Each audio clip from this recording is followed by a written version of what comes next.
வெஜிடேரியனில் ஈஸியாக சூப்பராக குயிக்காக பண்ணிடக்கூடிய ஒரு ரெசிபி இருக்குங்க. ஆனால் அது கொஞ்சம் அண்டர் ரேட்டட் ரெசிபின்னு நான் சொல்லுவேன். ஏன்னா நிறையா பேர்த்து வீட்டில் அதை பண்ணுறதும் இல்லை, நிறைய பேர் அதை பற்றி பேசுகிறதும் இல்லை. என்னென்னு பார்க்குறீங்களா? மோர் குழம்புங்க.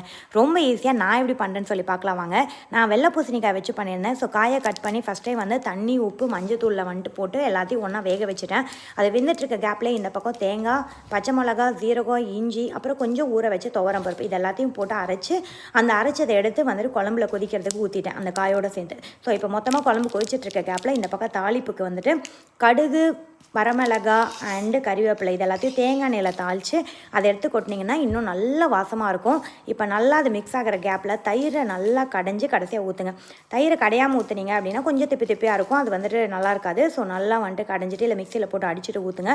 தயிரை ஊற்றின உடனே நல்லா குழம்பு மிக்ஸ் ஆனோடனே ஆஃப் பண்ணிடுங்க. ரொம்ப நேரம் கொதிக்கலாம் விட்டுறாதீங்க, ஏன்னா தயிர் பிரிஞ்சு வந்துடும். இப்போ சூப்பராக வந்துட்டு காரமான ஒரு பொரியலை வச்சு சர்வ் பண்ணிங்கன்னா அட்டகாசமான